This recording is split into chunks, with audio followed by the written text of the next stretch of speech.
this video, we're going to talk about motivation and leverage in the process of buying real estate from a buyer's point of view and perspective. Because if you have the right motivation and leverage, you can get yourself, price and terms that are favorable towards you. So I think it's a very important video to make.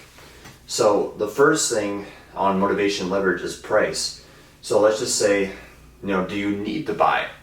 If no, then you can structure things up to make a deal where, if it goes, if the offer you put in, if it goes, it goes. If it doesn't, that's okay. It'd be amazing if it goes through, but if it doesn't, that's okay, because we don't necessarily, need to buy. And on the flip side, if you need to buy a property like ASAP, then you're probably going to put, price and terms that are favorable on the flip side. That's why it's very important to know where you are at and the motivation and the leverage on each side. And maybe you can even know on the selling side, like, okay, these guys need to sell this thing, so I think we get a good deal on this puppy. So that's the first thing on the price. Do you need to buy? And also on price, concessions. Is that something that you really need? Because a lot of people look at, asking price, but in reality, what a lot of people really need is help with closing costs, because you have a down payment and closing costs on certain type of loans that can really add up. And some people, it's just hard to save, or that big lump sum. So maybe what you need for your motivation is, okay, so we will go above asking just to make sure that we not only get this thing, hopefully, but they're also getting our closing costs covered to a fair amount. So that's one thing on the motivation and the leverage side. Maybe that's what we really need. Now, on price, a low ball. So like I was saying earlier, do you need to buy? If no, then maybe you put in like a lower ball offer and kind of see where they're at. See where the seller is at. If they take it, amazing. If they don't, they don't. But on this low ball offer, if you know that the seller has to sell this thing, or they're maybe paying 2 mortgages, or it's vacant and they just don't have a tenant inside, just all these little tiny things add up. They might actually, maybe they don't accept the low ball offer, but they counter it up a little bit more. So now your negotiation starts at a favorable place where you want to be on trying to get yourself a good deal on the property. That's one way to look at motivation and leverage on the price point. And these are just a couple points, there's a lot more. And the next thing is closing. So maybe, you get a cash offer to maybe help out with favorable price and terms for you because you're doing cash. So maybe get a quick closing, and the seller's like, that's amazing, no appraisal, quicker closing, let's do it. So maybe that's one way that you can look at that to get yourself a better deal, because you have the cash to do this thing, and maybe you have the leverage. Like maybe the seller does not want to go through an appraisal process, and the buyer's okay with, knowing that maybe they're above market value, they're below market value, whatever. They just really like the house, they want to get in this thing ASAP. That could be one way to look at it on a motivation and a leverage standpoint. The next thing is closing. Are they willing to wait? So if we go back to here for the buyer, do they need to buy? Like maybe they're staying at home, and the closing process to get a really good deal is, the tenant is out of the seller goes, the tenant is out of this property 3 months from now. Is that okay for you? Yeah, it's totally okay. But you're going to give us good price and terms and make sure that, that time frame when the tenant is out, we are in the property day one, that it's vacant, it's ours. You don't have to worry about a mortgage. The seller doesn't have to worry about paying like a mortgage with no tenants. There's none of that. It's ours the day that they're gone. And that might give you a very good deal if you're willing to wait in the closing process.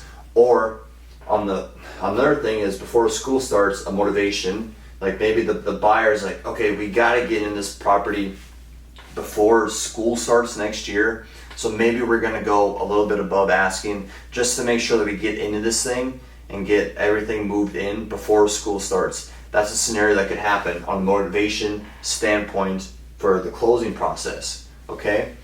Next thing, occupancy. So we started talking about that a little bit earlier. So maybe the buyer knows that the seller has a lease expiring, just getting talks and seeing where they're at. On the flip side, maybe the buyer is living in an apartment, the lease is expiring, they don't want to do month to month, they don't want to pay more, they're just sick of it, they're ready to get into the property.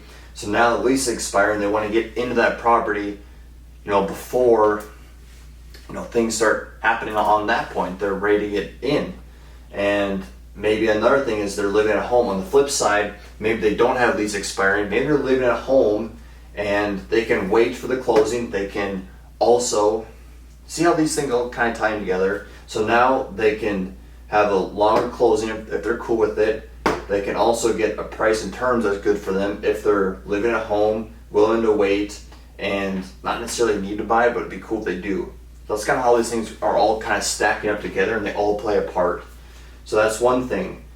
And maybe they have a place to live if it takes time to close. So maybe they have a relative that they can live with for in the meantime in the closing process, or maybe they're looking for a house, or maybe their lease is up and now they have a place to live. So all these things can start adding up on motivation and kind of see where you're at in the process of do we need to overspend, underspend? What kind of negotiations can we get into? Can we get an offer accepted? All those things start adding up into play. And lastly, there's a lot more topics I just didn't write, but I think these are pretty important ones. And it comes to negotiation. I probably should put this one up first because it's really important, but all these are important. But in negotiations, like maybe the buyer on the motivation and leverage standpoint is willing to walk from a contingency. So maybe the buyer is living at home and they're, willing to wait. That's their motivation, and the appraisal comes in low and they do not want to or have funds to cover the gap on a low appraisal. So now they can just be like, you know what, Mr. Seller, I'm gonna walk away. On the flip side, the seller's motivation and leverage can be like, oh crap, we gotta get this thing sold, we already moved into our next property, we can't do this, we don't want to put it back on the market. So now the buyer has the right motivation for them and all the right leverage to have a very good shot of having the seller, come down in sales price in a low appraisal situation. And that's just on the appraisal contingency. Maybe on inspection contingency. Maybe the buyer wants all these things fixed. And the same scenario applies, the same archetype, the same character, and the seller has to do it. Or maybe a sewer line inspection comes in, there's a pipe that needs to be replaced. Same thing. There's all these things that are adding up in negotiations in a certain archetype of a prospect of a person going to buy a property. And like we were saying with contingency, maybe they have the leverage and credits. They have the right motivation or maybe they don't. Like all the things that we're talking about could be flipped completely opposite. And maybe the buyer needs to cover that gap for an appraisal. That's on the flip side. So now going back to maybe on a favorable side for leverage and credits, now maybe the buyer is like, you know what, we have the right motivation in place to walk away potentially and leverage in the scenario. Give us a $2,000 credit for something that came up in an inspection.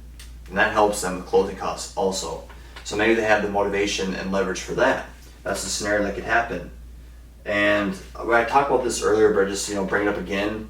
Willing to lower the lower appraisal. So like maybe they have the right motivation leverage in place where the seller could lower that appraisal. But these are just some of the motivation leverage standpoint. There's a lot.